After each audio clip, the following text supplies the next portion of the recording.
Welcome to another segment of Beyond the Grassy Knoll. And our guest today is somebody who has been a bit of a correspondent, more or less, for a little bit of time, I guess probably over a year. He also kept in touch with the Uticans for 9/11 Truth, Andy Sr. and Herb Smith. And so we all kind of exchanged emails and got a pulse kind of what was happening in each's venue. And his name is Jeffrey Long. He is involved with the DC 9/11 Truth Movement and also with a publication called the Rock Creek Press, which we'll talk about as well. But Jeffrey, listen, thanks for coming on. Glad that you were, willing to talk about, what you saw on your watch. Well, I do appreciate that. Thanks for getting me on here. Well, let's do this. Okay. As encyclopedically as you can, in terms of being supposedly objective, can you tell us about the origin of the DC 9/11 group, when that happened, who were the driving principles in it, etc.? What I can do, I can do a part of that because I got into the group about 3 years ago. 1 October, so just a little bit over 3 years ago. And when I got there, when I heard about it, I had, maybe it's almost 4 years now, I heard about the group through a listserv somewhere, and had moved up here recently for a job up to D.C. and was looking for somebody to actually talk to about this kind of stuff. And when I found the group, when I first got there, I'd gone to about 4 meetings in a row. They'd hold one once a week, and I was just getting my feet wet, seeing what was going on, just sitting in the background watching. And what I'd sort of learned was that the group had started maybe a year and a half before that. Just a couple people. People involved: Matt Sullivan, Dave Schlesinger, a friend of mine, Joe, just a couple other people, but it just kind of started up, seemed like organically, for a need for the people that were getting into 9/11's research around the D.C. area. So I got into it maybe a year and a half, 2 years into what they were doing, and at that point there were probably about,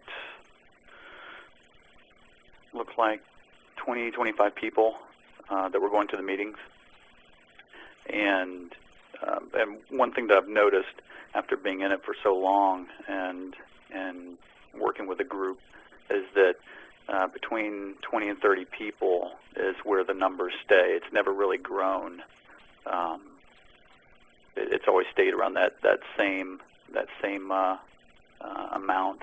A couple people might come in, hear about the group, want to check it out, come and sit in a meeting, but then the people would never return.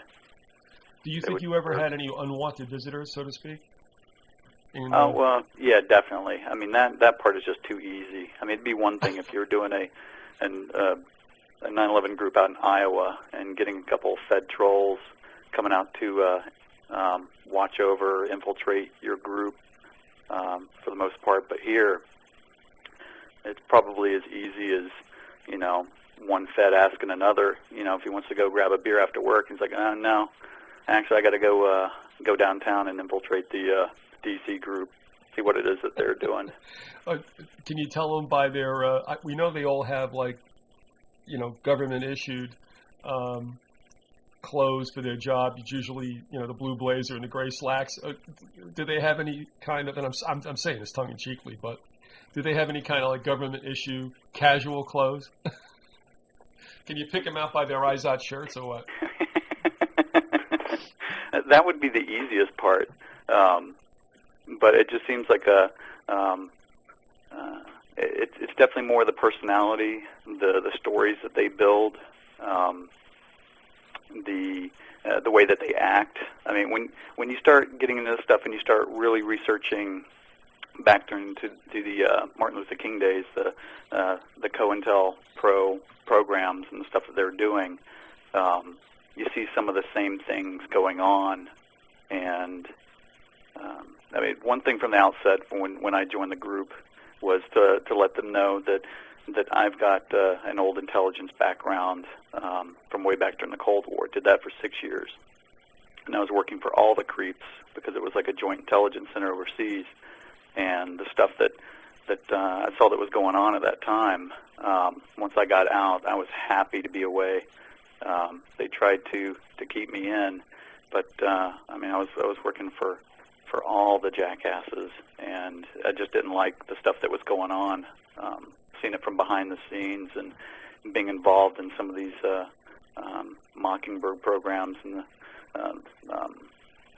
what we were going after against the Soviet Union at the time. So well, let once me I ask was you done this: with that, I was just happy.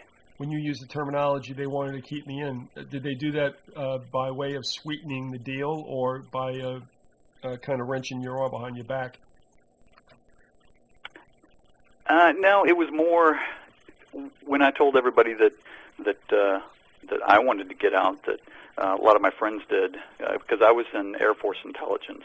The Joint Center was all branches of DoD, and it was CIA, NSA, DIA, NPIC, everybody that you could think of, and the people that don't really have acronyms, and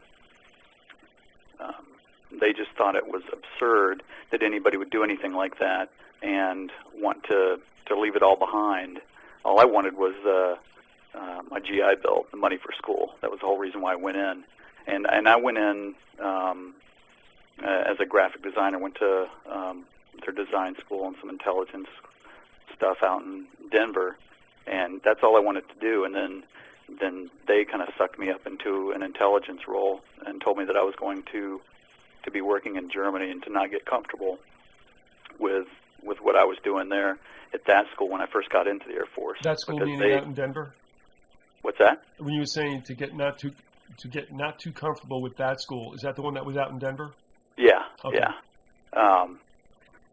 They, even up through basic training, they kept pulling me out of all the classes that I was in, and they kept sticking me into these rooms with a couple other handful of people that I never got to talk to. But they were always giving us these battery of tests, all these psychological tests, and all I wanted to do, being an artist with my background, wanted to do graphic design, was just do that for the Air Force. I wanted to stay on at the school in Denver. My idea was that I would do my whole term, wind up teaching at the school, because I'd already looked into that, and get out from that point and just move on. But with all the tests that they kept throwing onto me to do, I could see how they were trying to manipulate me into a certain area to see if I would, at least from what I could gain from the test, that if I would be willing to do certain different things in different programs in the Air Force. And so I was purposely manipulating as best I could these tests so that I'm like, well, no, I don't want to do that. I'm afraid of heights. I'm afraid of weapons. Whatever it seemed to be pointing to, I was like, no, I would just fail as best I could, and did that for several weeks. And once I finished basic training, got sent to Denver. That's the point where everybody's getting their orders for their schools, and a few of us, they said, don't get comfortable. You've already got orders for your next duty station. And that's when they told me that time for me to start filling out my paperwork for a background investigation by the FBI, because I was going to be filling an intelligence slot doing graphic design over in Europe for this Joint Intelligence Center. Okay, so how did that work out? Did you just do a 4-year hitch and leave? I did 6 years. 6 years. And that was through the end of I did all that through the end of the Cold War. And once the Soviet Union supposedly fell, of course, the more that we look back in history and see what really went on with that, we see that there was a lot more at play there, and there was just more of a more of a control issue and a fake banker war, just a way for them to create opposition and for the military-industrial complex to make a ton of money. So I helped get the intelligence unit closed down and moved over to England at that time, and we closed down the unit that was there in Germany and kind of give it back to the Germans at that time. And because the end of that part of the Cold War, part of what we were doing, we were flying spy missions every day through the Berlin corridors at the time for almost 50 years, and that part of the program had closed up at the end as well. So it was literally just a handful of people left to close everything up and hand over the keys to the Germans at the time. So I had told them that, I didn't want to test for, I was an NCO, and I did not want to test for staff sergeant. And they just thought it was absurd, and they were trying to keep me in. And I just said, no, I just want to go back to the States, go to school, and do what I really want to do. So there was a lot of pressure that way. And the same thing with them telling me that how important my clearance was, and for the kind of work that I did, that I could easily transfer into one of the private sector areas or one of the Fed sectors. And I was like, no thanks. I've seen a little bit too much, and just I don't really approve. That was the point that I moved on. So what brought you to D.C. obviously was another employment opportunity, wasn't it? Yeah, out of Florida, and that was 2005. So I came up here for a creative director's position in the Northern Virginia area, just over the bridge from D.C. And I've been here ever since, even though I've worked at a couple different places. But same thing, I've been doing graphic design for the last 20 years or so, a little bit more. I just happened to start out with my career doing it in intelligence for what seemed to be the way that we've grown up, the Cold War, the Red Menace, and everything they kept pushing down our throats, protecting ourselves from the Soviet Union. So I wanted to do my part, and once I got into it, I was like, there's a lot of sketchy stuff going on here that I really don't approve of. Because I would sit there in the mornings in the secure skiff reading message traffic, and instead of reading the paper in the morning, I would just read what all the agents reporting in were doing in their operations around that theater, the European theater, Russia, Middle East, Africa, and I would get the unadulterated content, and that was exciting to read at the time, especially for somebody so young coming out of the orange groves in Florida, to be reading all this message traffic. And that's when I started seeing some of these operations being reported in New York Times or Washington Post, different publications, a couple months down the road, and I'm like, oh, okay, that's how they're trying to explain this thing that went on. I'm like, there's just no way. That's where I could first see the components of all the manipulation when it came to the Mockingbird components, and then some of the propaganda that I was designing to go back behind the Iron Curtain at that time during my stint over there. So that's when I just didn't put any faith into the media whatsoever. I could see that that it was being manipulated. I can't remember what it was being called for what we were doing. They weren't calling it Mockingbird, but that's when I just kind of turned around and said, I don't want to be a part of this kind of stuff anymore. So I mean, that kind of dovetails into questioning everything about 9/11, and eventually getting into working on the Rock Creek Free Press, the paper that we put out that goes across the the nation. So the most of it we put out here in the different metro boxes around D.C. And there are subscriptions that people sign up for and get the paper to disseminate that kind of news. So I don't mind. I like focusing my attention on that end of it and working on a real newspaper that's just kind of sticking it to the regular media, and especially watching how they're folding up tents left and right. That is, if I remember, that's a broadsheet, isn't it? I mean, it's a pretty substantial newspaper. Yeah. Oh, it would be much larger than the 8 pages that we put out, but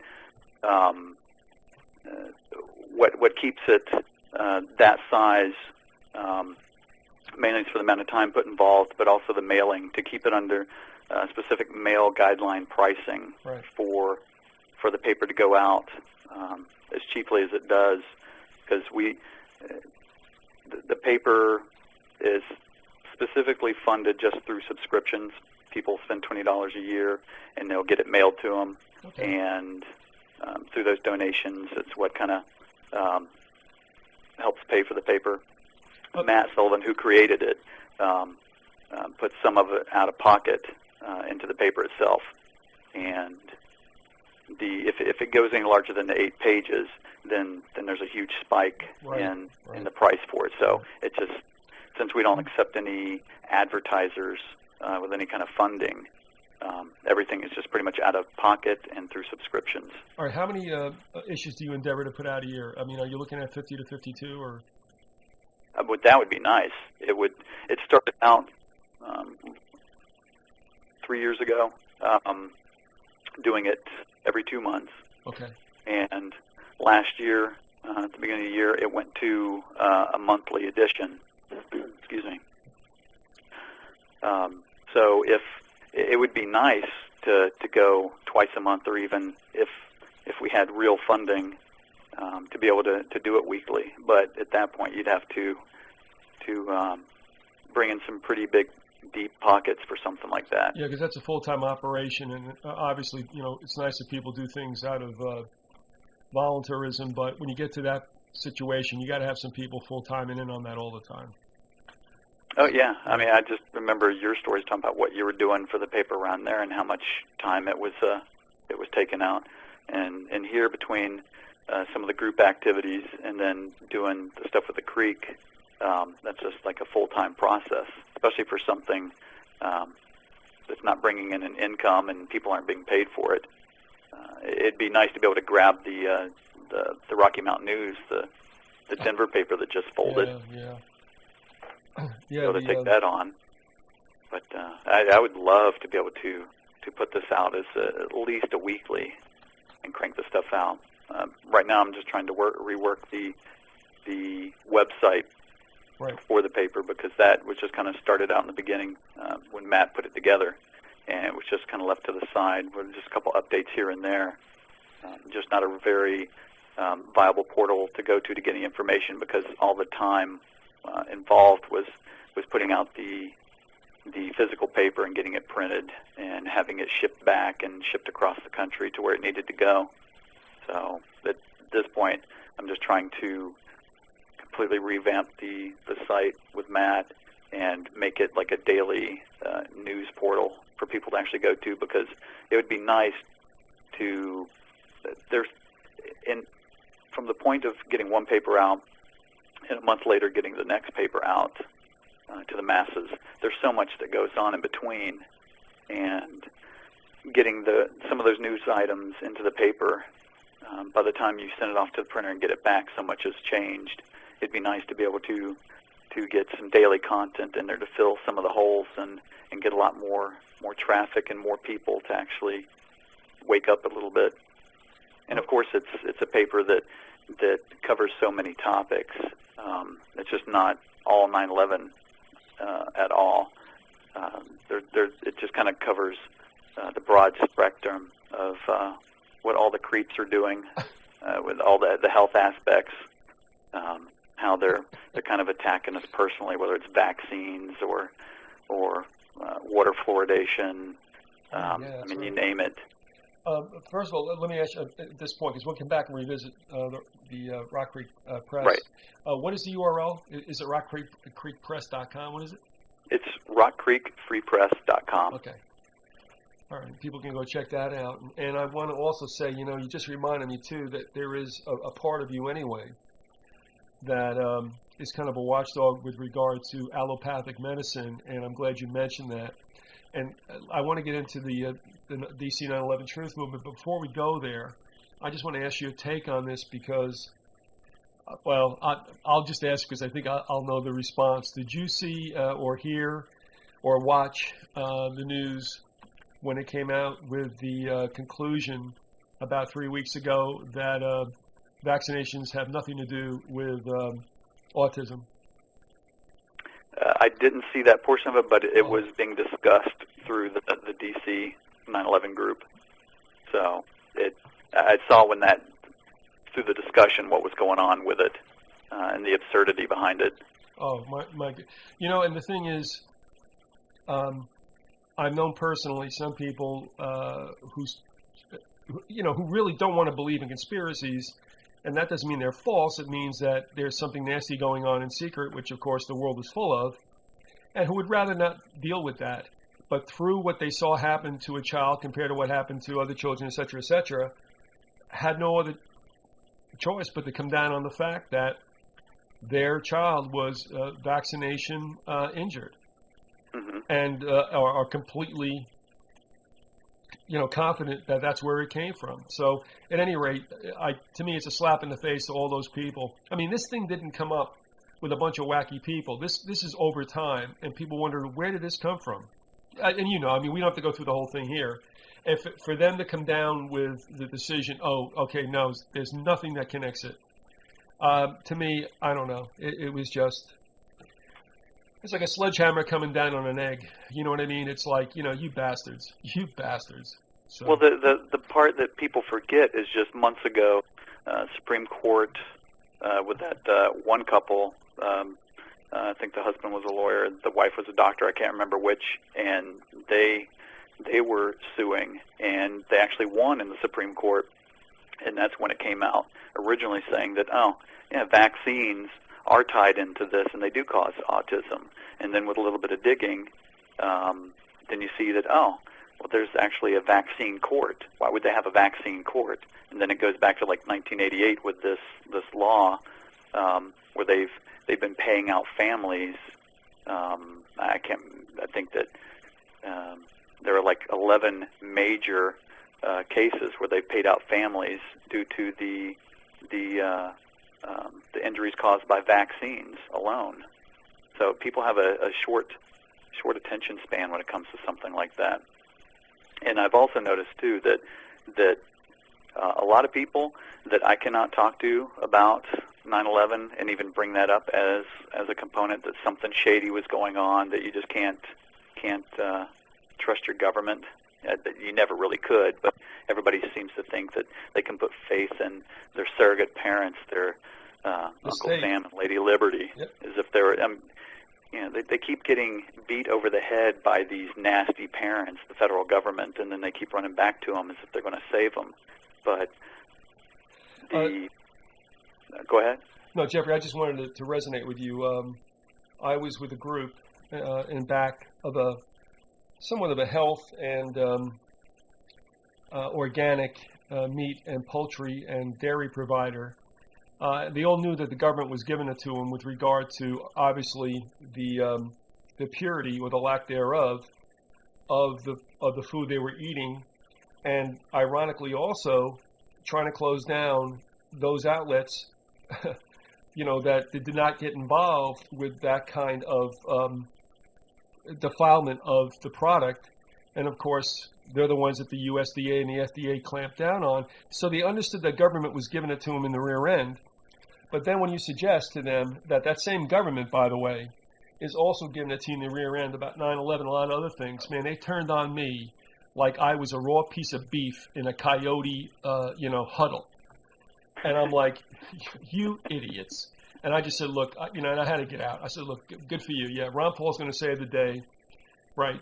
You know what I mean? And I don't have to say anything more. The government that you know is giving it to you is giving it to you there too. It's the same damn government, idiots. Well, it's So, the same corrupt system that everybody keeps thinking that they're going to get into the corrupt system and change it for the better. It's bad from the get-go. It's just not going to happen. And I don't mean to trivialize it. And I got to put this on a website. I've been holding it back. A listener sent it to me, and I'm sorry. It's sardonic and it's sarcastic, and but it's the truth. And that is from the movie Spinal Tap, a photo of them turning up the volume to 11. Yeah, right. Because they don't get it, you jerks. But it's 11. It doesn't matter. It's the U.S. It doesn't matter. It's all the same thing. It's all corrupt government over people, and you guys don't get it because it's 11. Need I say more? Yeah. Well, I see the 9/11 as being the televised 2-hour movie of the week. It was the shock and awe portion of it that they needed to get people to buy into all the garbage that they were going to start pushing out. Because up to that point, you could still hear people bitch and moan about hearing some politician on TV talk about whatever it was, and at that point, they're like, oh, but they're just a politician. Nobody believes anybody up on Capitol Hill. To after that day, everybody just falling in the line because they were so scared at what happened, and they just don't see it as a component of a much larger picture plan, whatever you want to call it. I mean, it was just a huge televised black op that got everybody to fall into line to tell this creepy story. With what we're talking about there about the health issues, like I was saying before, that one of my best friends that I used to work with in intelligence back when we were very young, and great friendship for 20 years, traveled the world, running around, and the health aspects, the DVDs I give him of those, talking about vaccines and some of these other things, he gets. But when I tried to show him something about 9/11, and have been for the past couple years, he's just like, get that out of my house. He just does not want to see it. I told him, just hold on to it, maybe you'll look at it later. He's like, no.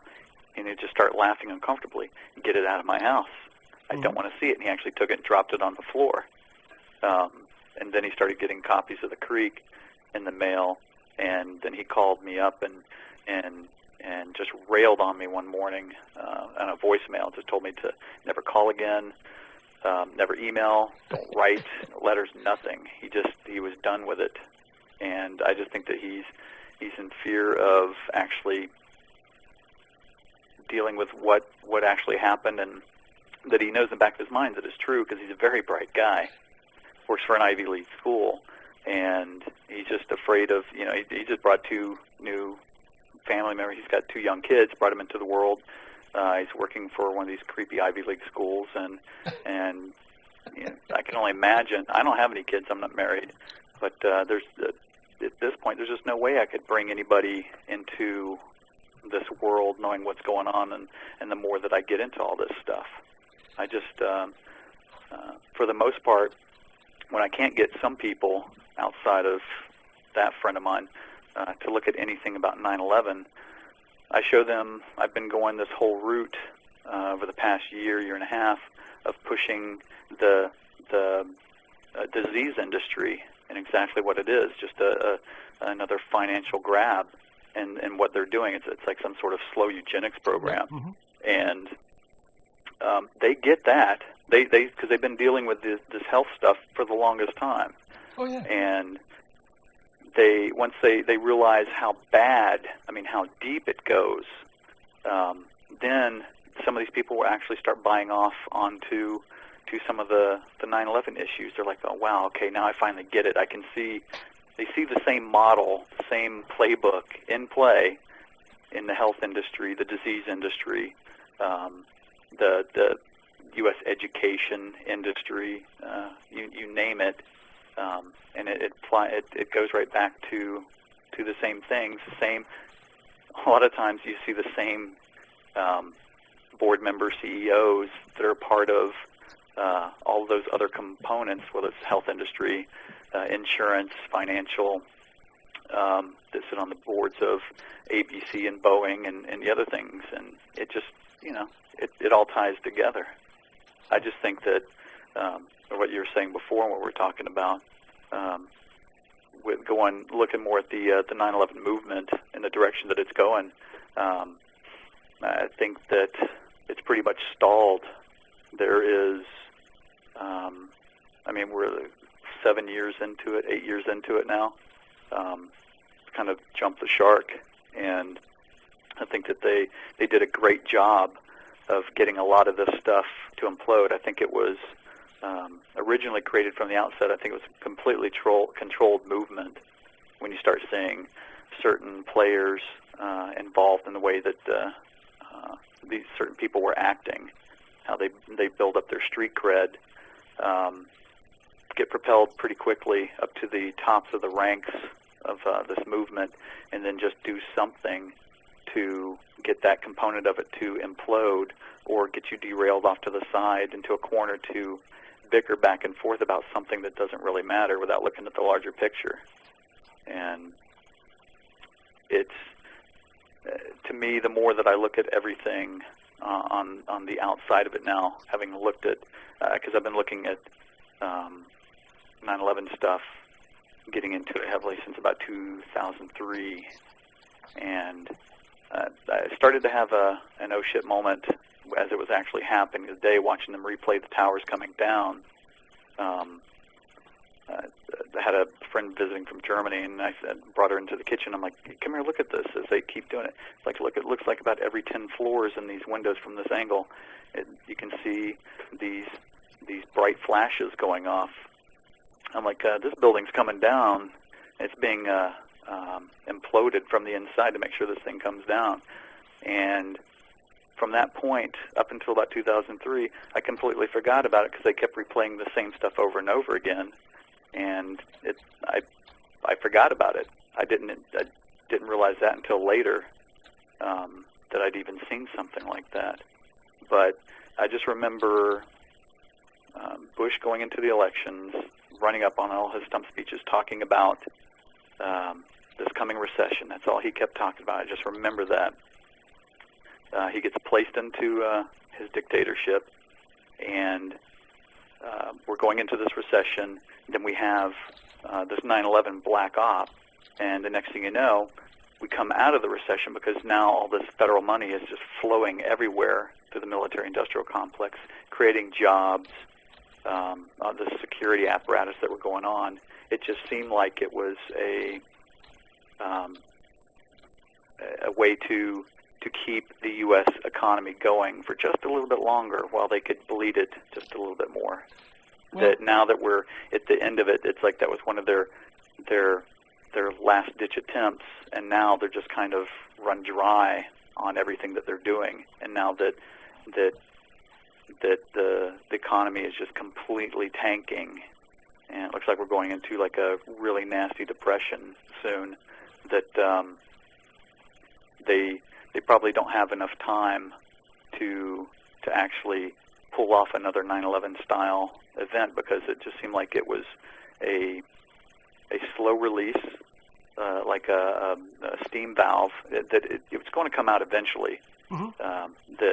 That there were inside components. It was a false flag operation, the whole thing. But now that we're so screwed in this economy and with what's going on, that once they finally say it on the air that it was an inside job, or however you want to say it, it's not going to matter anymore, because people are going to be standing in bread lines, trying to get something, trying to find food. There's not going to be any work, so they're really not going to care at that point.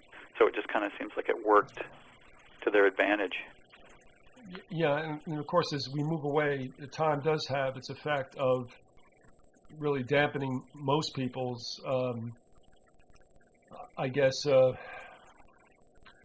desire or impetus or doggedness to keep on the trail of what happened on 9/11. But, and this is where I want to bring it to.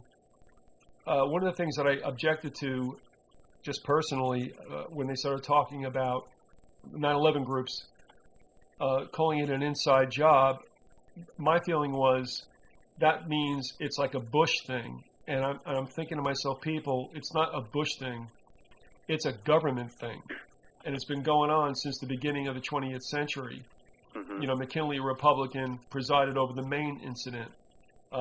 Interesting also with that, when they were trying to come down to what exactly happened, it said the Army carted away a certain portion of the hull. Okay, it's like, why? And then of course they sank it to the bottom of the ocean, so nobody will ever ask again. Of course, if anybody tried to, I'm sure that there would be a problem there. Of course, they could do that now. Funny, they keep looking for the Titanic, but they never talk about the Maine. Yeah. Well. Well, you know, but I mean, you had a Democrat over the Lusitania, which is Wilson, and you had FDR over Pearl Harbor, Democrat. I mean, so it doesn't know any party. Government kills people when it needs to advance an agenda. They have no problem with offing any number of the herd, the masses, when they want to advance something. And guess what? They keep doing it because it always works. And it worked for a lot of the dumbhead Americans because of 9/11. But the inside job thing I always felt was attaching it to Bush, who's just another whore that they plop in the White House who does not have a clue, just like Obama doesn't have a clue. And I won't say that, Clinton and the rest of them, some of those are real slick tricksters, but they know why they're there. Nobody advances their own agenda, or you get killed. So, I mean, you jump the reservation, you're done. Yeah, and I mean, everybody looks at Lincoln and Kennedy. I mean, they both knew the deal. Even Lincoln knew the deal back in the mid-19th century. He understood the way things went. There were powers that be even then, and we won't get into the whole connection to the old world. But he knew what it was, and he didn't have the stomach for it or the conscience for it, and he decided he wanted to change things. Bang, you're out of here. Kennedy, same thing. He knew what the deal was. He knew the rough and tumble of everything. He signed on to it. And the unfortunate thing for everybody was that he changed his mind. Now, with Bush, I didn't get into a personal thing about Bush. I mean, the guy's an idiot. I mean, it was just horrible to have to look at for 8 years. Oh, and painful to listen to. Oh, that God, was it was so part. embarrassing. I mean, Clinton could talk the paint off a porch. We all know, but he was the biggest lying sack of shit there ever was. But at least you could sit there and go, he probably could sell me my car. Yeah. And at least you were okay with that. Carter was a little glib also, but nobody was better than Jack. There's no two ways about it. Yeah. But so let's get beyond the Republican thing, and this is why I want to throw it to you. One, just give me your take on whether you thought Inside Job was too buttonholed to be a Republican/Bush thing, and also, if that is the case, or even if it isn't, has the trail on 9/11, do you feel, has it cooled with the DC truthers because, like we said before, the Wicked Witch is gone? It's with many different components. That for me, I've always hated this inside job term. People, most of the people that you see in the movement at the time over the past two administration runs for those 8 years, everybody was always trying to push it off onto Bush. And I'm like, when you look at the bigger picture, there's just no way that monkey was ever going to be able to do this. He had a lot of family involved in this whole thing, but I think that from the outset, I mean, his father is brilliant. I unfortunately had the opportunity to work for him, and Dick Cheney was the Secretary of Defense that I was reporting to at the time during the Cold War. Same thing with Clinton. Well, that's why you see them running around now. I keep telling everybody, Isn't I'm like, that funny? you gotta be kidding me, huh? When you got Clinton and Bush going around? Yeah, it's like, do not see that this is not a WWF wrestling at its finest. I mean, they've been pals since Mena, Arkansas, and running CIA drugs into that airport back then when Bush Sr. was CIA director and he was governor. I just think that with Junior, when Shrub was put in there, he was specifically placed because he was that frat boy, the idiot that people could always look at and make fun of, while Cheney is, pulling the strings behind the curtain, doing everything that he's doing, so nobody could pay attention and shed light on the crap that he was doing. So you get Bush, who is taking all the flack. He's the monkey on the side while the street vendors cranking out the music. Look at the funny monkey.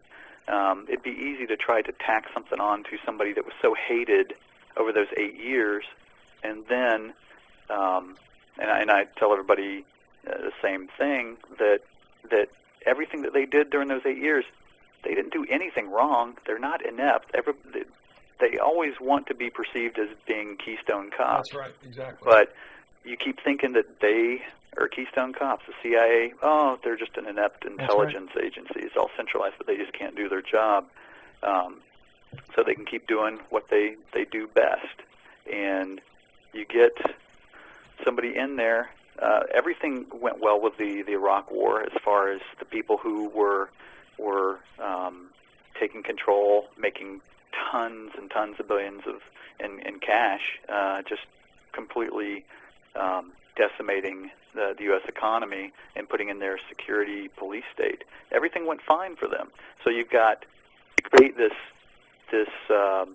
window where all the liberals are just seething at the Bush administration, and then some of the Republicans with the what you've seen from the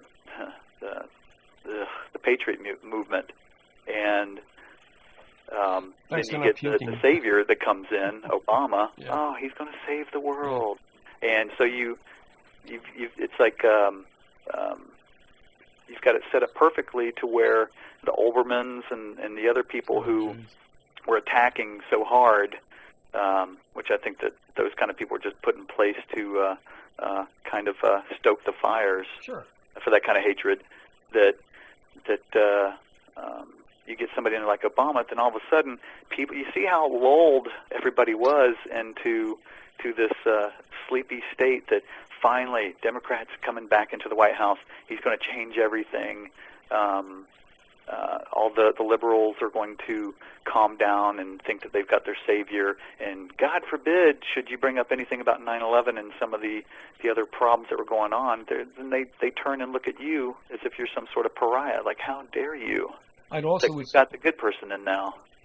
I would also suggest, because this is all scripted, at least in my mind, I think we're agreed on that you might find that Obama, playing the role that he's been given, might be playing the role of a Jimmy Carter, in which both are fresh breaths of air that are brought into D.C. because of what is perceived as Republican cronyism and corruption and such. But you may see him exit after 4 years, and I'll tell you, if there's anybody on the horizon, it's going to be Jeb. Mm-hmm. I mean, do I care? I don't care which pharaoh sits in the Oval Office, but I'm laughing because everybody's getting all pumped up.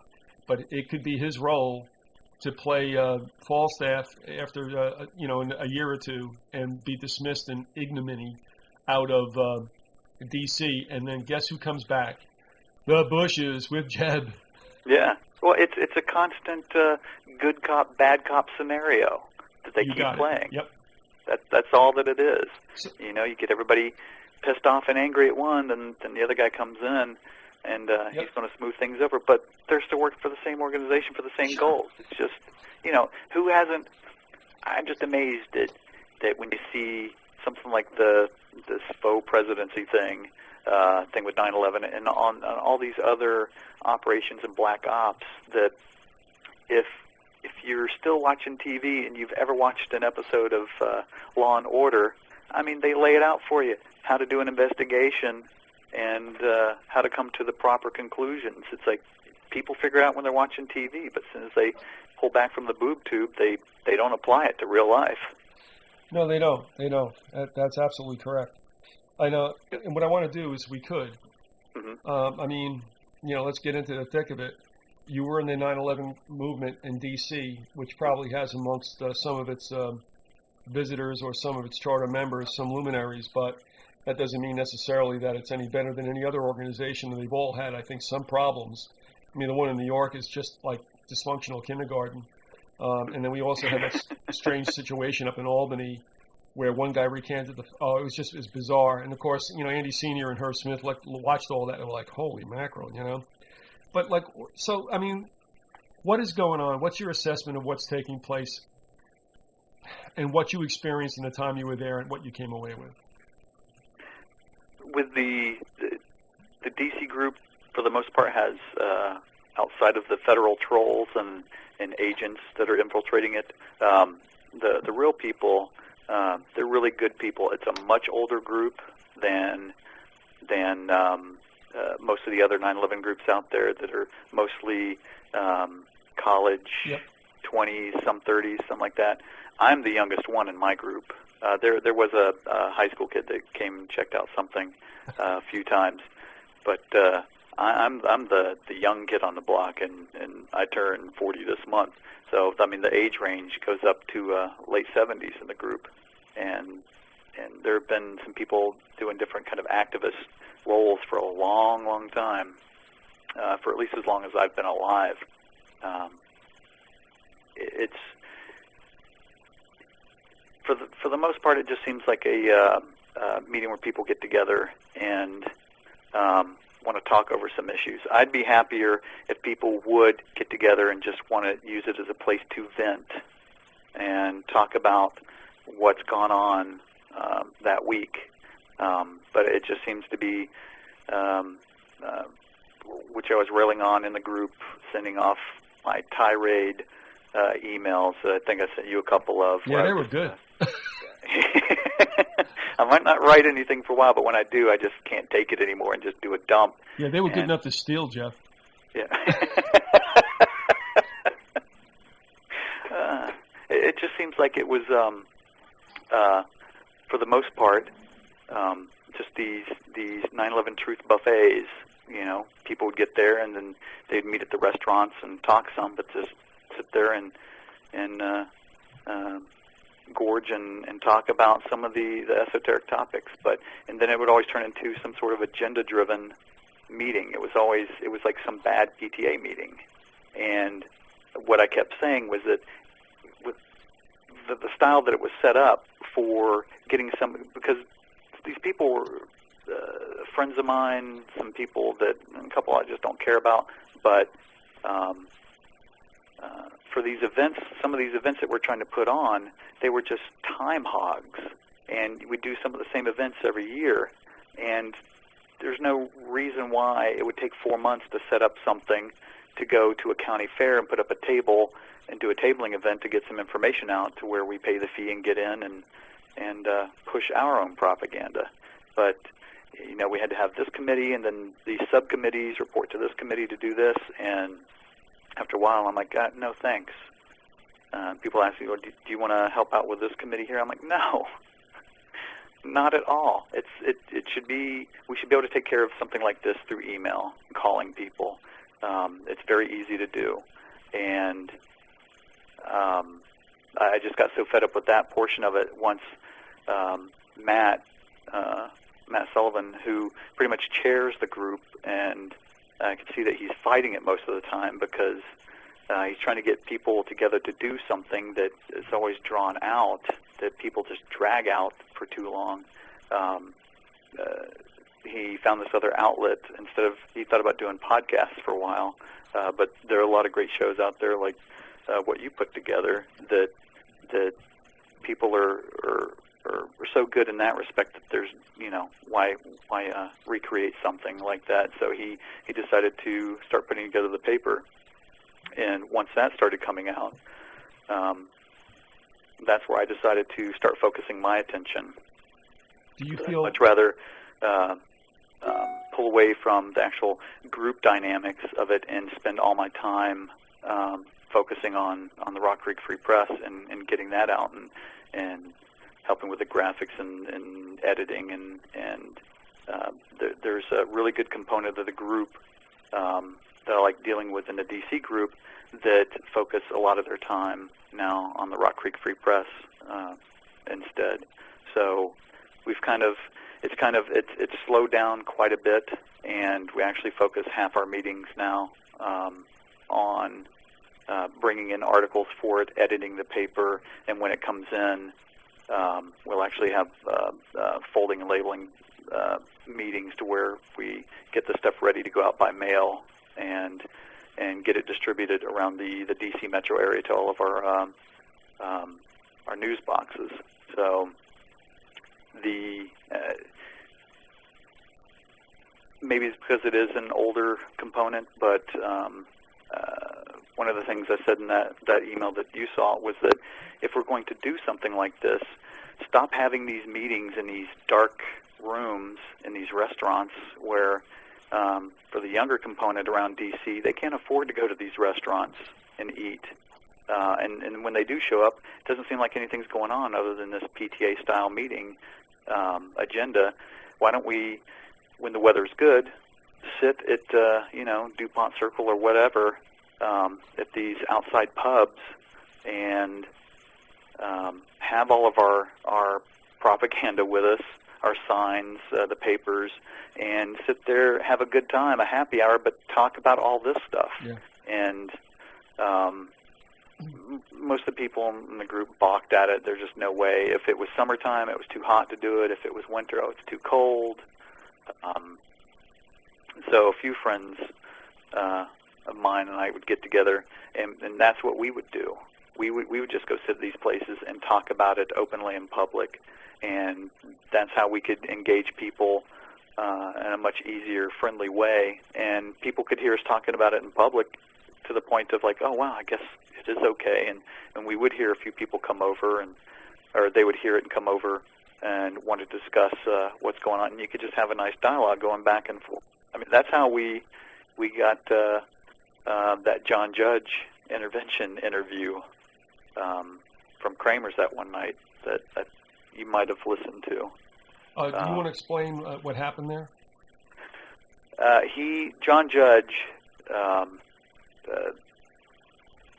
he's a preeminent supposed researcher of the D.C. area. His claim to fame is JFK research. He runs the COPA events, the Citizens on Political Assassination. So he does a meeting every year in Dallas for Kennedy, I think Atlanta, L.A., for the different assassinations. And apart from that background, somehow he got into working with the families for 9/11 from the outset and getting on Cynthia McKinney's staff and running that component of it. So he came, I can't remember if he asked or if was invited, but he came to one of the Truth Buffet meetings that we had at one of the restaurants and was going to present a way of creating some sort of Open Records Act, kind of like what he did for the Kennedys, the Kennedy Assassination Records Act. And he just seems to be one of these kind of time wasters that will bog you down in these programs of going up on Capitol Hill and trying to get these record acts, which just take like 40 years. But he also believes that a 757 impacted the Pentagon. Well, that was the biggest component of what bugged my friend Lynn and Aaron and I the most. That for somebody who's a preeminent D.C. researcher, he states pretty much for his view that he says he's a 9/11 researcher, but he believes the official story completely, except for the NORAD stand down. That's his only problem with it. And he thinks that, like you said, a 757 crashed into the Pentagon. Well, that's a big problem. And what I point people to most of the time is years back when Dave McGowan was just tearing apart John Judge's theory behind that. John Judge has supposedly one of his best friends, a COPA member, somebody who helped, I guess, she's a JFK researcher and helped set up this COPA event, happens to be one of the sky waitresses, a flight attendant that was supposed to be on that regular flight, but got bumped for whatever reason, didn't catch that flight. Well, that flight crashes into the Pentagon, and so the Department of Defense and the government calls her up to come help out on the crash scene, and he says, well, because she's a sky waitress, and dealing with airports, she's got a security clearance. I'm like, no, jackass, completely different. Having access to an airport terminal as opposed to a government security clearance for working in intelligence matters. But he says that they called her in. They're shuttling her around the Pentagon.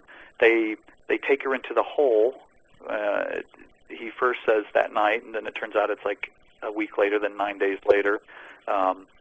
She's supposedly on the scene, walking around in this hole where this plane supposedly went in with all this debris, and she didn't see any, or what she saw were pieces of the plane, stuff that she recognized from the aircraft that she's supposed to have been flying on every week.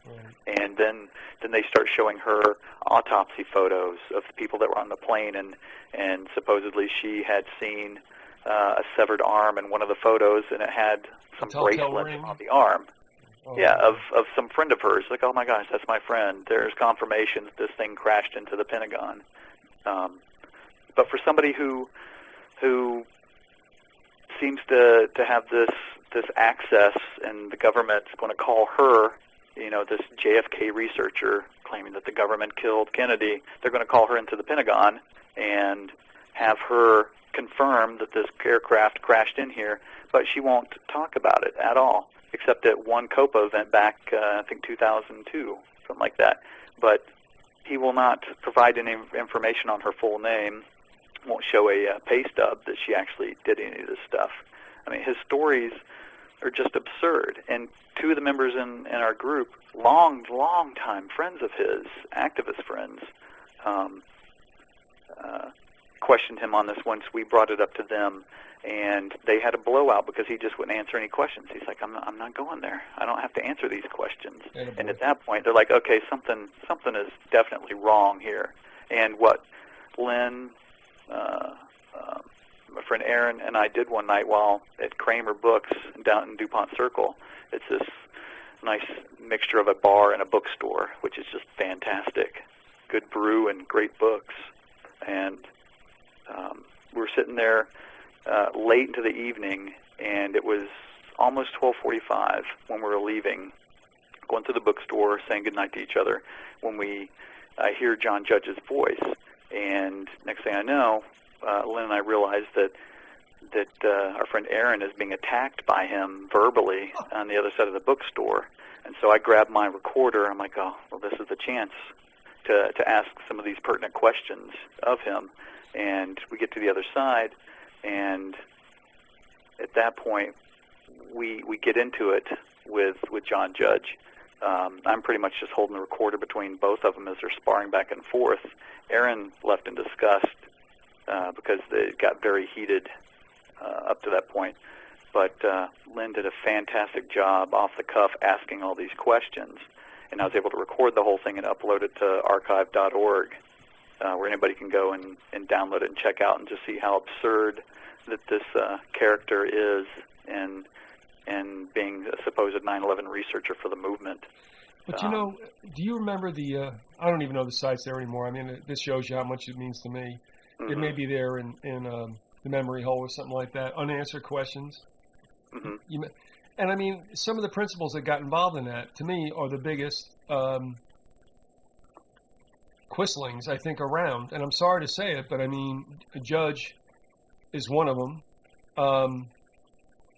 Kyle Hentz, I mean, I don't know. I mean, Catherine Austin Fitz, I don't know. They jumped to the front. They started taking control of this, and I don't know really where it went. But I mean, to even talk about the fact that a 700 series Boeing hit the Pentagon, I mean, is ludicrous. I mean, we're not going to go into this whole thing, but I mean, I still sit and I think about the Emperor's New Clothes. Mm-hmm. You've got two planes that disappeared upon impact, which has never happened ever in aviation history. Don't even tell me about, this, that, or the other thing. I mean, the Everglades they talk about when that plane went down here, and it's like, come on. I mean, there was plenty of stuff around. I mean, the Everglades are murky, and it hides a lot of things, but they didn't bring sharpshooters in there because there weren't any bodies floating around. The Gators weren't interested. You know what I mean?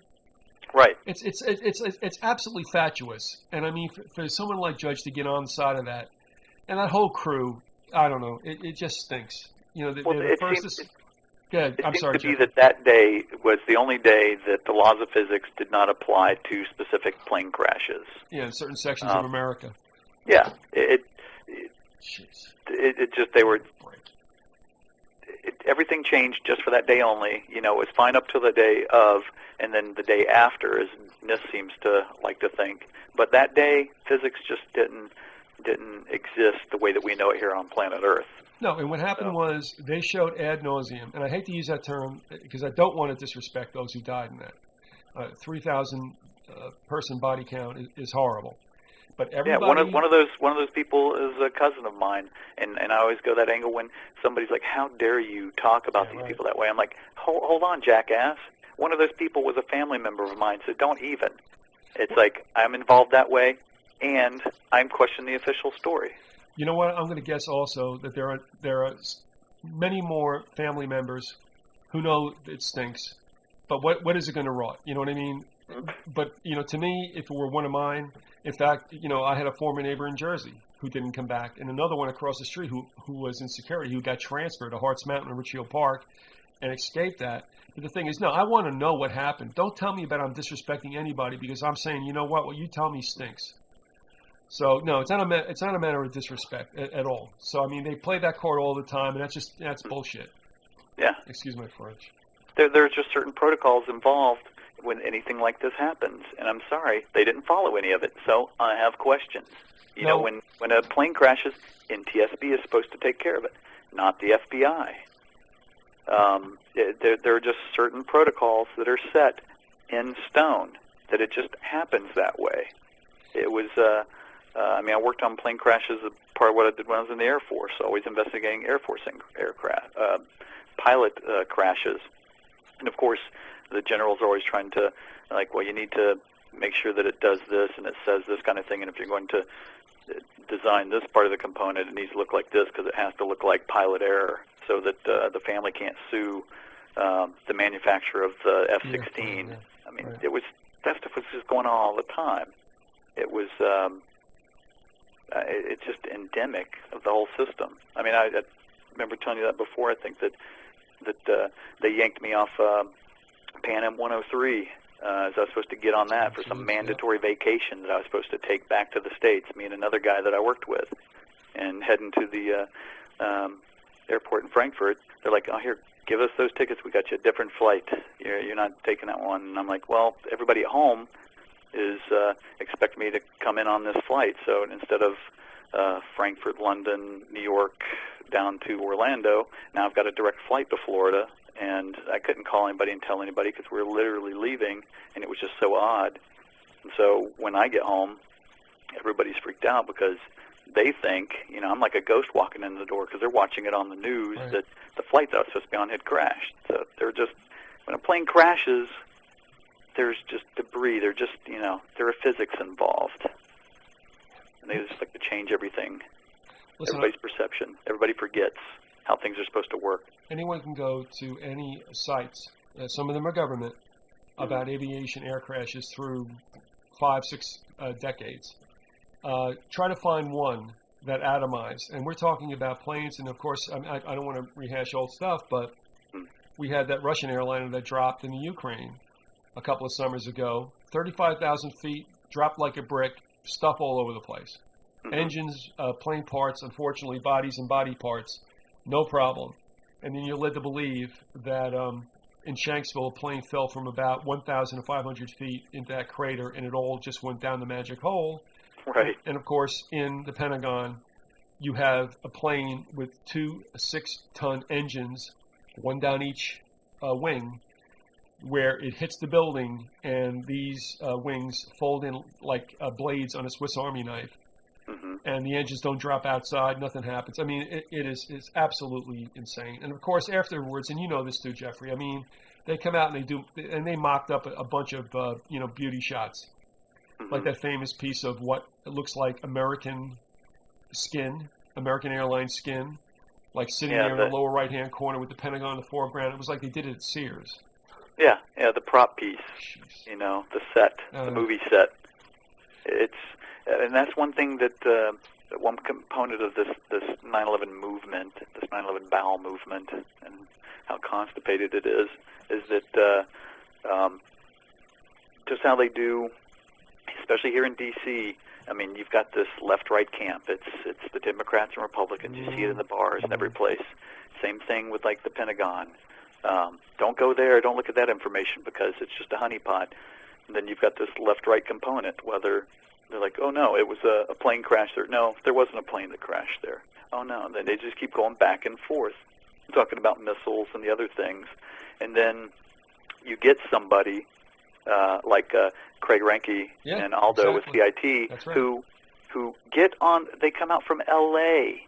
and they grab cameras and microphones and start knocking on doors. They're doing real investigative work and put together some great documentaries and all these eyewitnesses who say, well, actually, no, the plane didn't. We saw a plane, but what we saw doesn't conform to the government story.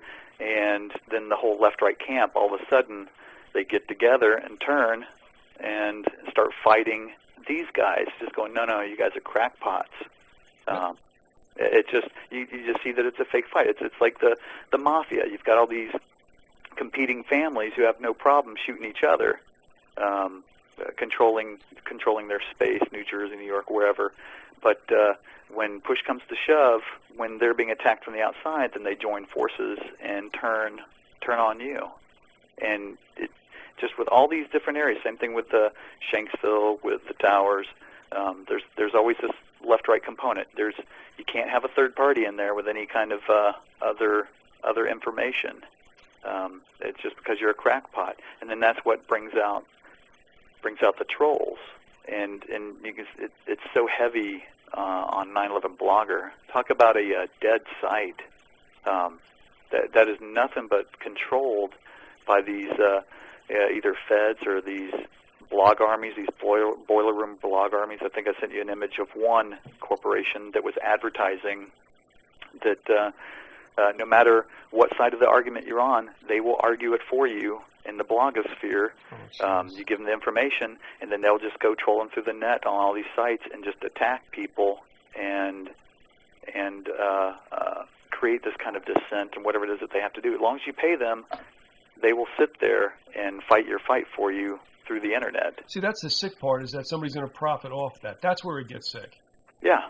That they're going to profit off this kind of situation. And we're talking with Jeffrey Long, and he, I guess, is still somewhat a member of the DC 9/11 Truth Movement. He also was involved with the Rock Creek Free Press, which is a positive note in all this. But, I don't know how you feel about this. I'm just going to bring it up to you. If you don't want to touch it, that's fine.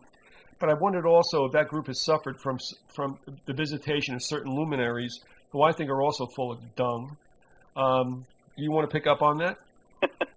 That would be a yes, I think. Yeah, I mean, you could just go off a list, and I could just pepper with some of it. Excuse me. But we should tell the folks, Jeffrey, that you and I did have a summit meeting on one sultry summer afternoon on dirt roads with long neck Coronas between our legs in my pickup truck. With a nice Florida setting sun. That was awesome, wasn't it? Sandy roads. Oh yeah, that was a good time. And I did that just to give you some I guess, mental respite. But believe me, you're one of the only two people who ever survived a visitation with Vyzygoth. Well, actually one, because the other one, Terry from Rochester, I've not heard from again. When you had that one bad experience in the cabin. That was strange. Yeah. But good old Terry is out of Rochester, and he came down too, and we got famous down here in Elena Lakes, and I've not heard from him again. So I was glad that when you got back and everything was okay. Mm-hmm. All right, enough of that. More stories later. Go ahead. Yeah. But yeah, there are many fishy types that I've seen come and go, and anytime you bring up any of this kind of stuff, people like, you're gonna piss off a lot of people who think you should be naming names and dropping turds into the punch bowl. But at this point, this far into it, there are people who have come, stirred things up, and then just dropped off the radar. And that's the whole thing with any kind of movement where you have formed meetings and you have hierarchy and these kind of things should be grassroots, and that's what I love about what Herb and Andy are doing. They're just two guys in Utica. They just put up a blog and they go out and they talk about this kind of stuff. That way, you know, they can't be infiltrated. You know, it's just a couple guys just discussing their things. Anytime you create an organization, that's just perfect for the intel side to come and infiltrate and try to control it from the top down, or as I see it, like they've done with Operation Gladio and a few other components, or what I think they did with Al-Qaeda, you start it from the get-go. You create the terrorist organization from the top down. That way, everything that you bring in, it's a total control mechanism. So there are no surprises, and you can control the release of information. Exactly. But there's several people. I mean, you could name off a couple, and I could just give you. Well, I'm going to ideas. because, well, the two stories. I don't know if I'll take the first.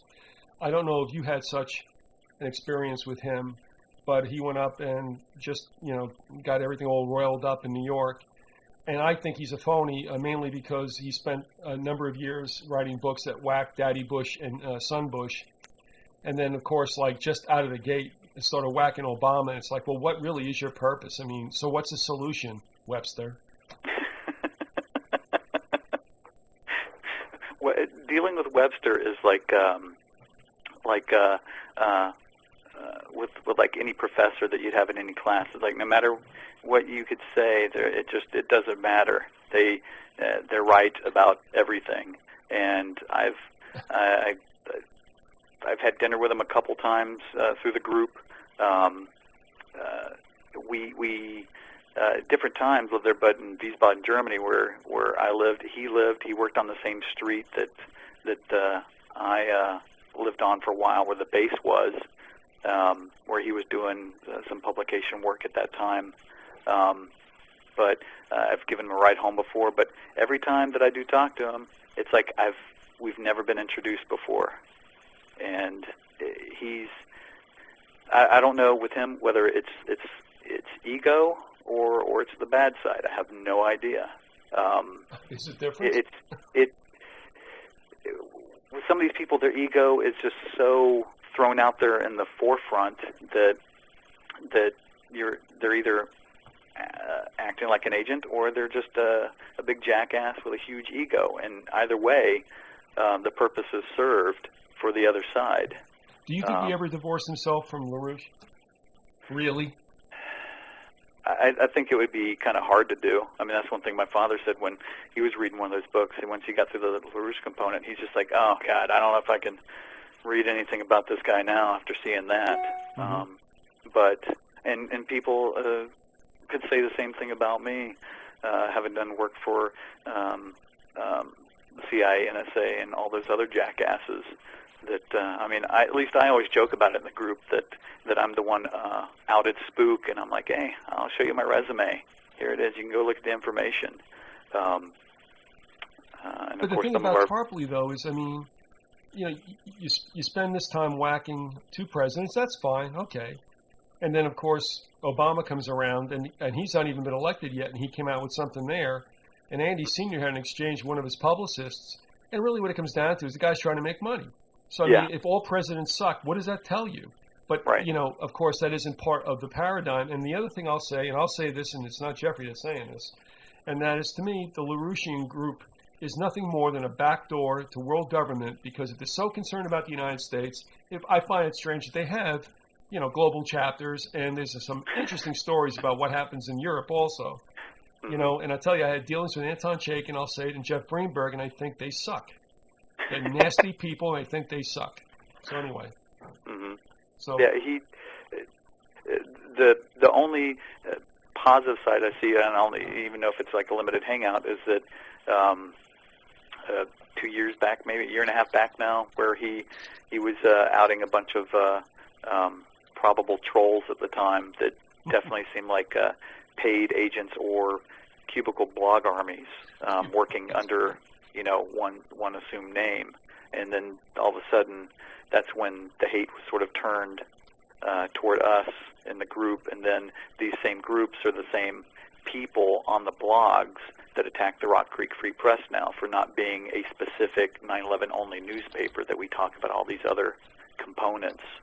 So it's pretty glaring at this point that there are so many of those paid agents out there that you just don't know either way. So it's either agent or huge ego. I could say the same thing about Jones. He's just got Alex Jones, such a sketchy background. He's kind of untouched. I mean, he puts out a lot of information out there, got a lot of people to open up and look at a lot of stuff going on. Excuse me. But again, it's like ego or agent. It's once you get that high up and you're being funded, you don't know where the money's coming from. But either way, you have the same effect of helping out the wrong side at certain points.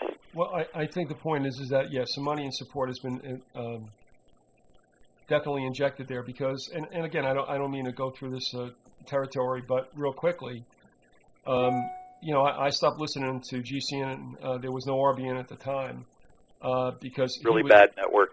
The really bad network and the garbage can network. But I mean, he just got to be. Listen, I owe him a debt because he got me thinking. But there came a time when I'm like, something's not right here. But still, it's all right. I just thought he was very rude, and I got sick of him just stomping over guests he was supposed to interview. Like, Alex, I'm listening not to hear you, but them.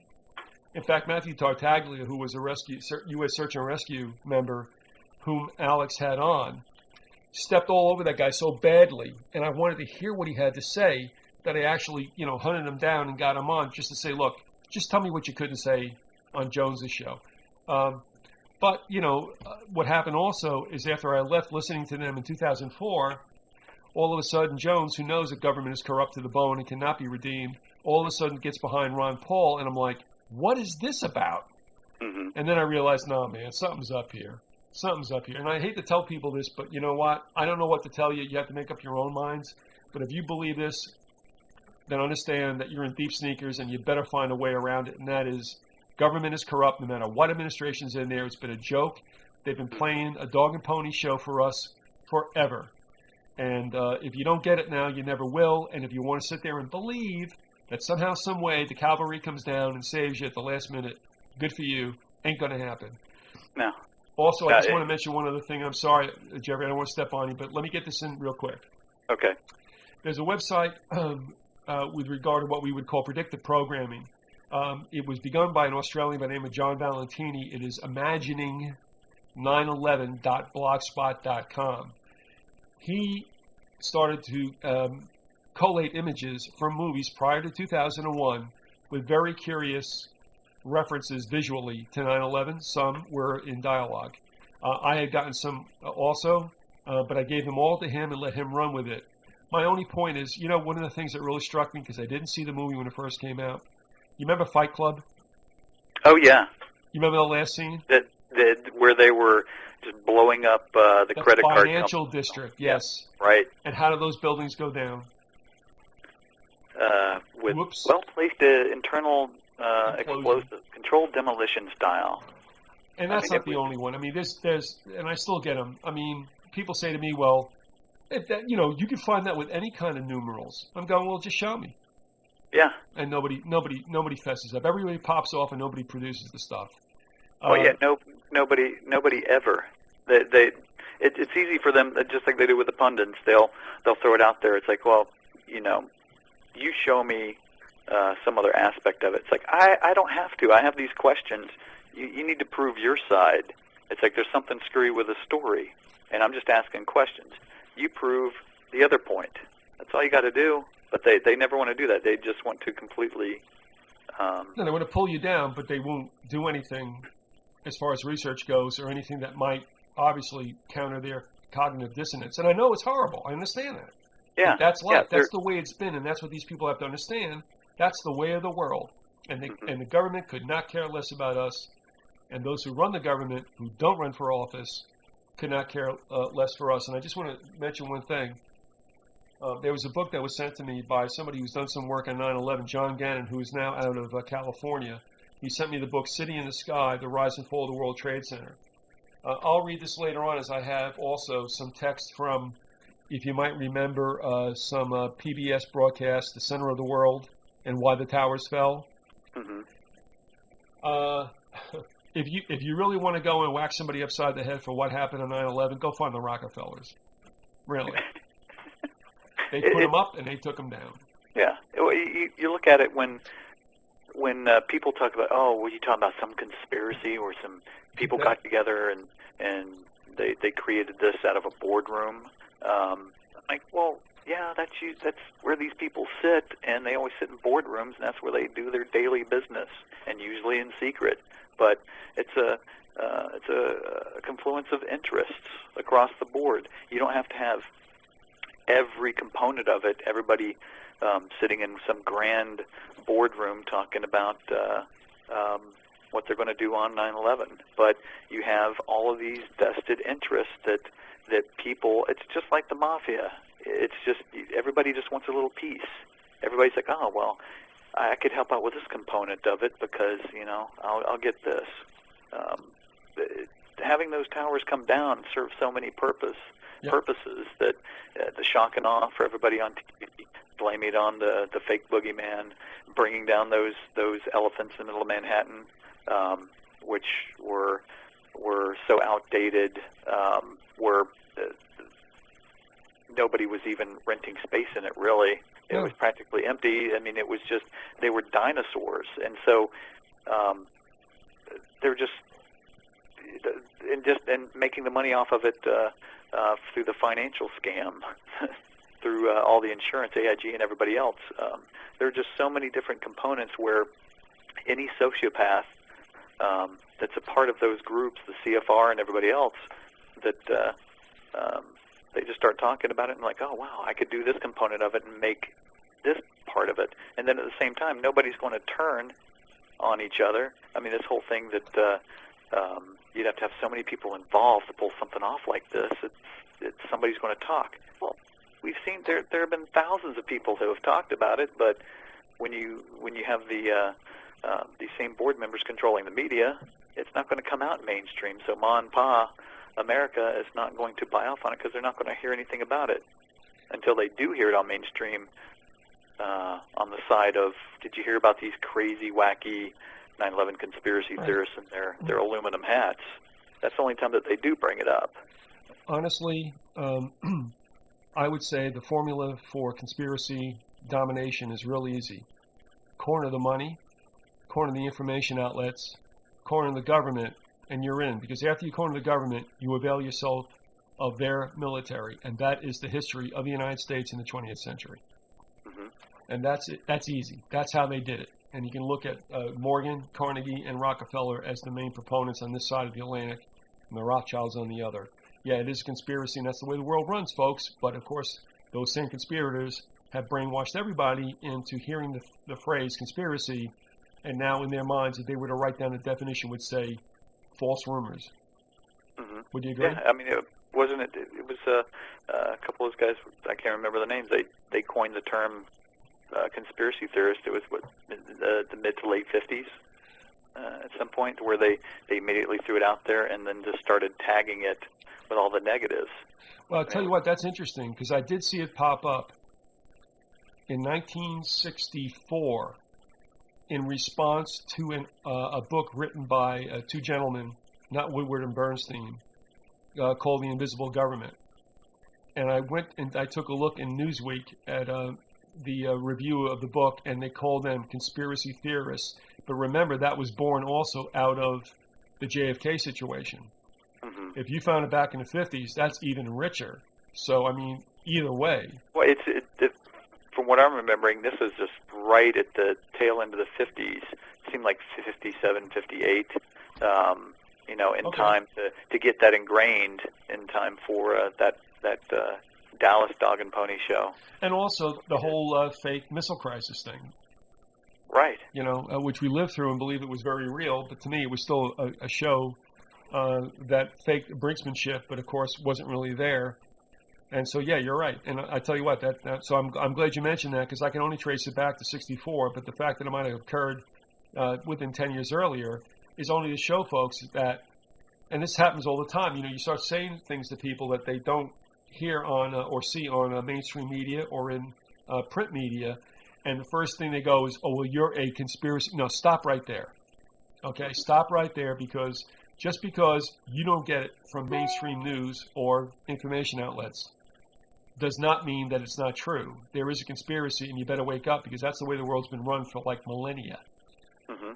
And Well, the that's reason why huh? that's why we saw within the first 2 hours of that 2-hour movie on September 11th, they immediately started pushing the Al Qaeda angle, and certain few people came out of the woodwork that were just all of a sudden these authorities, these pundits, talking about the backstory on all this, and you're like, well, how do you know this already? Yeah, If they you don't had already no have it script. They had no idea. The whole intelligence network had no idea this was going to happen. And within 60 minutes, they had all the perps. Hmm. No interviews, no going into backgrounds, no arrests, and they had it all down. Yeah, give me a break. we had somebody in the group. His mother, well, sort of the sketchy guy. His mother, friend worked with some guy in some political campaign somewhere, who this guy turns out to be at this point chief of staff for Obama in his office up on Capitol Hill, and I think he had just been tapped to be one of the Democratic forerunners on that side through that whole show. And so he got us a meeting to go up there. He pulled in a couple of us. It was our friend Lynn, Dr. Laura Chamberlain, a couple other people. There was It's okay, I can't help you. father of Star Wars. I can't remember his name right now. It just escapes me. It'll pop in. But there are about 6 of us in there up in Obama's office, and we were there specifically to talk about 9/11 issues and show them a few things.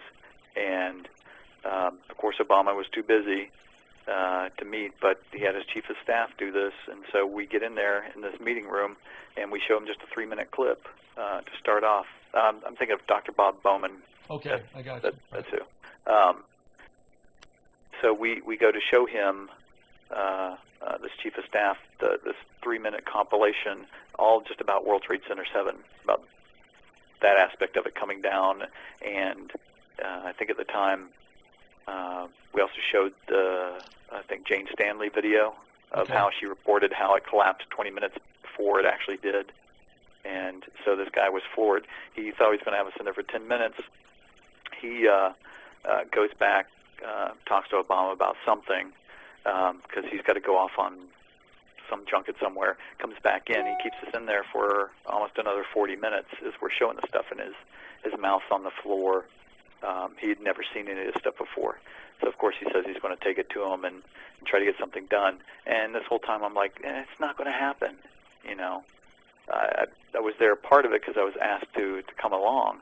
But at that point, I'm thinking, this guy's going to be propelled forward. And since he's already been picked by the Democrats to be a part of this dog and pony show, there ain't no way he's going to touch it. No. Even if he was JFK-like and was going to jump the reservation, it's not going to happen. But then you look at who his handler is with Brzezinski, and it just all the stuff falls into place. Just sorry, you're just not going to. He's just a puppet. Yeah, and in the financial crisis that's been contrived also, but is very real and hurts very much, has also done much to keep anybody from trying to importune Obama about 9/11, and it's not going to happen. It's not going to happen. One thing I did want to ask you about, one person, because we talked about it, and he makes me hurl every time I hear him talk, and that is Fetzer, Uncle Fester. Oh, God. What is his deal? I just don't trust the guy. I definitely think that he's opposing forces. This other friend of mine that talks to him all the time, she's put it up to him, but it's like, everybody thinks that you're this way. Why are you? Fetzer thinks that Obama's going to save things. That he still believes in this left-right paradigm. I'm like, how the fuck could you you actually believe that you're supposed to be this professor and a conspiracy researcher, and you had a radio show, and with everything that you know that's going on, and with all the Judy Wood stuff, Oh, God. you're going to believe in the left-right paradigm of that WWF wrestling faux match. But if you think about it, how much different is it from Judge? They both did decent work on the JFK thing. Well, you set yourself up. It's that street cred angle. Right. You do something that gets your background story going, and then the next thing you know, you get propelled through the movement. I mean, and this will tie right back to Fetzer again, that whole Judy Wood thing at the press club with Greg Jenkins, Dr. Greg Jenkins. It's that right there seemed like a whole setup. And I think, like what I mentioned to you before, it's that you give the most credible person a little bit of the good information, 80% bad, and then they run with it. And then you give the bad one the complete opposite. Well, where, go ahead. No, what I want to ask you about, let me get this straight. Yeah. Jenkins is the individual who's in that YouTube with Judy Wood who looks like absolutely befuddled by what Judy's telling him. Yeah. Dark hair, glasses. Yeah, physicist. Okay. Now I think you intimated to me, and clear this up if you want to, Mm-hmm. that might have been a dog and pony show too, and/or I think so. he apparently had a nose-to-nose with Fetzer, which everybody thinks also was staged. Well, not everybody, but some people do.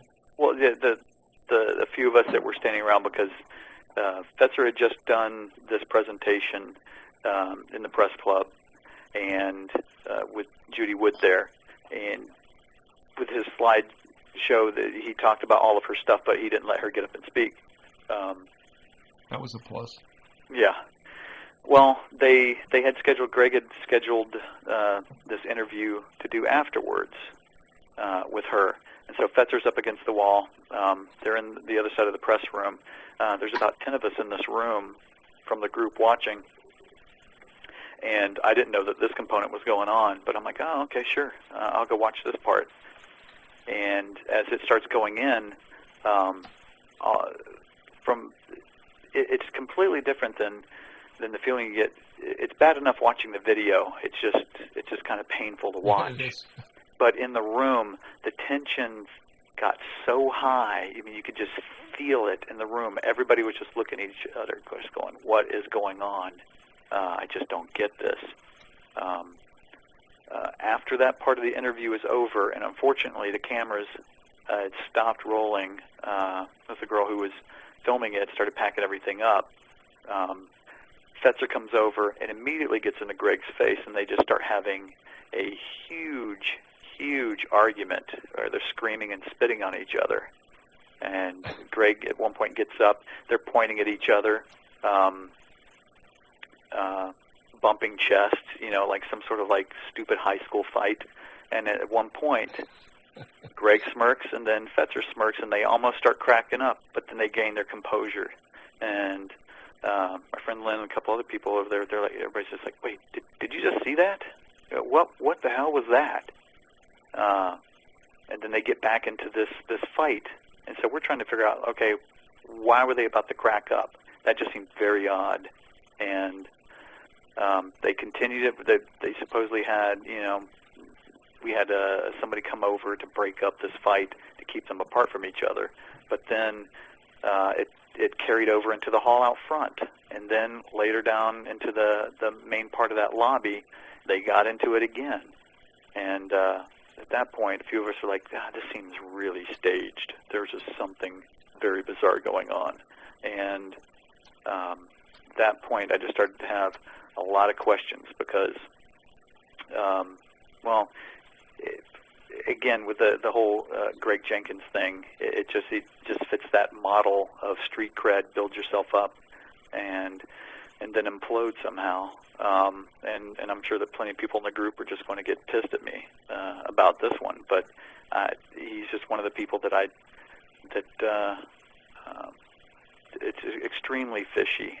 Very fishy, that I just don't trust. What would have been the benefit of those two having a fake brouhaha? Would that have been to support the fact that Judy Wood is got it together? I think for one aspect of it is that with everything that everybody researches, just like with her particle beam stuff, that we know with Tesla, he developed the particle beam weapon back in the 30s that the government was very interested in. But you give a damaged person like Judy Wood something that the government is probably working on, might not have used it in that capacity, but you give her something that's very real to a damaged person, they put it out there. Next thing you know, you've got this crackpot running around talking about something that's a very real DOD kind of black project that you immediately give it the tinfoil hat stamp of approval. So it's almost a way of telling people, don't look at anything outside of controlled demolition or anything else that fits this left-right fight that's going on all over the place in these 9/11 movements with their research. You can only look at two different things. You can't bring in some outside idea, science research, anything else. It's just taboo. So I think that was set up to make any kind of outside theorizing out of what the official 9/11 movement deems appropriate to talk about. I don't think that personally particle beams, space platforms were involved in something like that. I don't think you would need it to bring down those kind of towers for what we saw. But yeah, the technology exists, but we're not going to be able to talk about it, and we're certainly not going to be able to prove any of it. So you just kind of make somebody look very bad to where you can't go back and even question it because it's always going to be tagged as, oh, that Judy Wood thing. So you just kind of kill it right from the get-go. So you have somebody who's a supposed preeminent research physicist attacking her absurd theories, and then you have her handler, Fetzer, doing the whole good cop, bad cop kind of thing again, the same scenario. So you just kind of get it to implode right from the get-go. Well, I'll tell you what, he was late to the show. He came in, I don't know how many years after, 2001, because I had interviewed him about Kennedy a couple of times, and the last time it was about Wellstone. Uh-huh. My memory may not be correct, but I think at that time he thought that 19 Arab hijackers were involved. He made a comment about it. I don't remember. That's what strikes me. I may be wrong, but so I mention it because I think I'm right, but I have to go back and take a look. But still in all, he comes late to the show, and as I've said, he jumps to the head of the food line. And I'm like, well, so why am I listening to this guy? Because he's a professor emeritus at Minnesota Duluth. So what? Right. So right. what? And then he gets involved with Bowman and this ridiculous, effete, snobbish 9/11 Scholars for Truth with their Illuminous Torch logo. Great. And then he blows that thing up between him and what's his face, Jones. And I said Bowman. I don't think it was Bowman. It was Kevin. What's his face? Ryan. Nah, it was the guy that's a professor in Wisconsin. Kevin Barrett. Yeah, Barrett. And I'm like, okay. And if you look at Barrett's side, he's all into one world religion and all this stuff. So it's like, where are you going with this? So, so Fetzer came in like a dervish, blew everything up as far as I can see with the scholars and this whole thing. And like, what good did you do? And, it's just that, yeah, you're right. Well, they just created, with what they did with the Scholars Group, they just created another faction of the left-right paradigm, where you get the two fighting, competing camps, to where you can only talk about these two sides and nothing else. That a component of that ties back into the Greg thing, which I think I mentioned to you before. That here you have someone like Greg Jenkins who could be a good guy. If he is, I do apologize, but he's just fitting the mold, and at this point, I just really don't care. He when I first started going to the D.C. meetings, he pulled me aside, wanted to know my background, just starts talking about his components, his background in physics, and starting to pull me into some busy work. He did the same thing with a group of the people with some of his research paperwork. It's like, here, I want to give this stuff to you guys so you can help me vet this information, and then they get all their names attached to the document, and so he publishes it. So if anything does go south about any of that kind of research, then there are all these people who are tagged as being a component of something very negative. So one thing that I noticed for his background, he's supposed to be a physicist from University of Maryland. At the time, he was just doing a stay-at-home dad thing. His wife was working, and all he did was play jazz gigs. He got out of the physics thing for about 4 years while he was in the DC group. So he's playing jazz gigs. This physicist, here, I've got some ideas. Let me just take 4 minutes of your time in the group, talk about the stuff about controlled demolition. And then it seemed like every meeting that we had, he would spend almost an hour going over, as if it was a physics class, building himself up to the point to where he's publishing these papers. He does the Judy Wood thing, that interview, that makes him look good through the blog circles. Next thing you know, you've got Jones, Stephen Jones, mentioning him and his great physics work on CNN and Fox and some of these other places, naming him by name and his physics background. Dr. Greg Jenkins this, to the point to where it seems like he's building his street cred. Right. And then I started noticing that with my friend Aaron, at one of the meetings, this lawyer came into the library where we were having a meeting, and the guy was interested in some of the information, just wanted to sit back and kind of soak it in.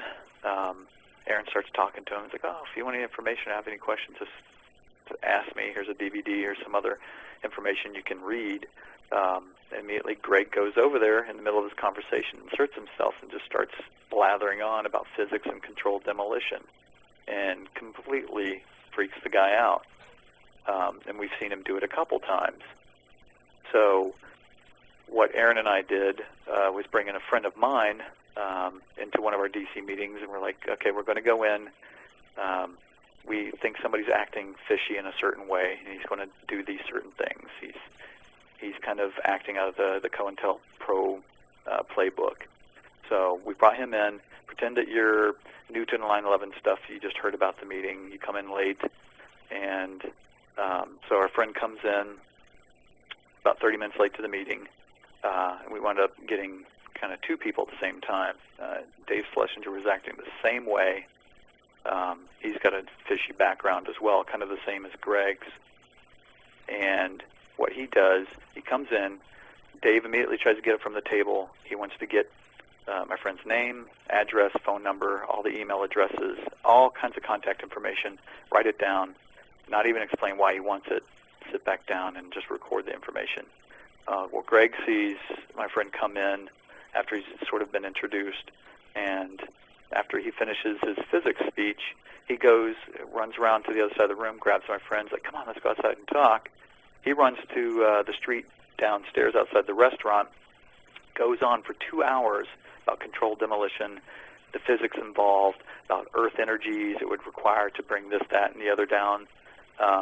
And after that, he goes, well, that's probably enough information for you to digest right now. And my friend was like, well, I'll just come back upstairs and say goodbye to everybody. It's like, oh, you don't need to do that. There's nothing going on with this group anyway. You can just leave from here. I'll just tell everybody you said bye, but it's just not really worth your time. So he's doing everything possible to keep him from going back upstairs. And it seems like that's been going on for a while, that's why the group has never grown, because people sort of get sideswiped as they come in, want some information, and these people never show up again. And so that's why we did this with our friend, and so Greg did exactly what we thought he was going to do. And I had left the following week to go take care of my father in California. My friend Aaron goes back to the meeting, He's like, I just want everybody to know what went on last week. It was a little bit underhanded, but we just kind of had to do this, and just kind of laid it out to the group. Greg, you did exactly what you thought we were going to do. We brought in this guy. He's a friend of ours. We brought him in sort of as a plant, which some people could see as being negative and shady, but we brought him in because you're acting shady, and so it's somebody else. And we just wanted to see if you're going to do exactly what we thought you were going to do, and you did. And you scared this guy off. You held him outside the group and went through the whole thing. And when Greg heard this, he just, Aaron said that he just kind of put his hand in his face, started rubbing it really hard, rubbing his hair, pushed his hands through his hair, and it seemed like after that point, I think it was a couple weeks after that, he just stopped coming to the group meetings. Oh, the meeting prior to that, which kind of led us into that, I got to at least mention that one part.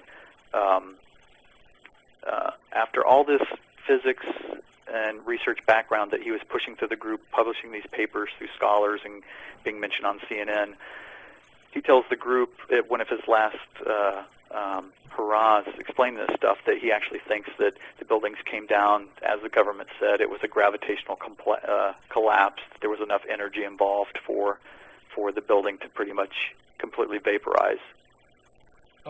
Because of the impact of a 700 series Boeing. Right. That whatever caused the building to start collapsing, there was enough gravitation for the computers, the floors, the concrete, everything to completely explode, be thrown out 600 feet, and the whole thing. And that point, everybody in the group just started standing up like, what the hell are you talking about? You got to be kidding that this was a gravitational collapse. Yep. And then he told Matt, he's like, I think you're going to have to change your controlled demolition cards because all that stuff's wrong now. You're going to have to reprint this with some new information. Everybody was freaking out. So it was right after that we brought our friend in to do this, that after that, Greg kind of disappeared for a couple weeks. He shows up at the John Judge event. Nobody recognized him because he had completely shaved his head to skin, practically, just almost completely bald. And you know how long his hair and everything was, so nobody even recognized him. He sat behind a friend of mine. At the end of the meeting, everybody says, oh, Greg, we didn't realize you were here. And he didn't say anything the entire time. He just kind of stared at John Judge. And from that point on, he was never to be seen again. He chimed in twice in the email group during that year. But other than that, he completely vaporized and then wound up somehow, after doing 4 years of playing jazz and conspiracy research and being talked about heavily on TV, to getting a physics chair over at University of Maryland, talking to the next group of kids who are going to be learning about faulty science. So and when I try to find information about him on the internet, every time I pull up Dr. Greg Jenkins with his background in physics, I pull up this tall black professor who's teaching at Howard University in D.C. But there's just this huge gap where he just doesn't exist, where he's just kind of disappeared. So I have a huge problem with something like that, and I've talked about that within the group before. Some people roll their eyes, but then again, I'm one of the guys who brought in my friend to out a bad situation. And the other component of it is that Greg Jenkins is always, while he was doing stuff with scholars and publishing, he was always citing commentary and research in his scientific papers by an anonymous blogger that's always on 9/11 Blogger and all these other sites, somebody that goes by the name Arabesque, that nobody knows any information about. But for a scientific research sites, something like Scholars, who everybody has the bona fides up there, their background, their where they went to school, where they published their papers, their degrees, to have these people cite an anonymous internet blogger as an authoritative source in any of their papers, right? They're just, throws a huge wrench into the mechanism for me. That's where I see that the whole thing is just a fraud. All right, now on a positive note, and no, hey, look, it had to be said. It had to be said. But you're telling me now that you feel your best bet as far as channeling your energies with regard to all that's happened is with the Rock Creek Free Press. Definitely. It's I think it's a great paper. It's Matt's baby. I've written an article or two for it. Like I said, I help out with some of the graphics and go there with friends to edit the paper as it's getting ready for a publication. But he started out something that is a great outlet, and it covers so many different facets of all the crap that is going on that it's heavy with the health issues. Yeah. Because it's an easy way. It might only have one or two 9/11 components in there, but when you get people to shake their head and go, yeah, see what the FDA is doing here, and Rumsfeld's doing with aspartame over here, or the vaccines. Once they get that aha moment that the government's screwing with them about their personal health, I think bringing down a couple towers is the easy part to get over. It's when they're injecting you with poisons, killing you off slowly to the point that you will live long enough to be able to have your bank account sucked dry for big pharma, but not long enough to where you reach Social Security age to tap into that component. Then Sure. they just then they've got you. And I know that every once in a while there'll be articles in there, the stuff that I'm just I'm not a fan of. One article was put in there, even though it was some good information. It was by somebody who I think is a known troll in the 9/11 movement. But again, some of these people will still put out good information because they're building up their street cred. So the article is good. I just don't trust some of the people behind some of those things. It's just there's plenty in there for everybody across the board, but you're not going to be able to make everybody happy all the time. It's just not going to work out that way. It's just not going to happen. Also, I'll just mention something too. The Fed's got another thing cooked up just to, for our well-being. And like Cool Hand Luke said, why don't you stop being so good to me? Take a look at HR 875. HR 875. Go to thomas.loc.gov, pop that in, and the Fed's going to expand their purview just to make sure we're not getting poisoned by truck farmers and fruit stands. So, that's a short version. But check that out by all means, because it's like I said, with the FDA, that's like one of the leading killers in America. Yeah, please check out those guys by all means. And of course, with this Death Administration. Huh? The Food and Death Administration. Yeah, and the Centers for D's creation, So, Mm-hmm. All right. Again, we've been speaking with Jeffrey Long, and he is with the Rock Creek Free Press. He's had a turn with the DC 9/11 Truthers, which probably will end as soon as this goes up. And you'll have a bullseye on your back, bro. Oh, yeah. But the one thing I want to ask you is, have you ever had a beer at the Hawk and Dove? I have. Okay. Nice, wonderful, seedy little place. That's why I called it home. I left the Hoover Building before I went to Union Station. I went to the Hawk and Dove. Oh yeah, and it's still around too. Imagine that. Hey, listen, thanks a lot for being with us. And if you have any more, any parting comment, by all means, I don't want to cut you off, but you got the last word. Yeah, not much to say. It's just I really feel good about what we're doing, putting out the Rock Creek Free Press. Anybody can subscribe to it. It's a free paper.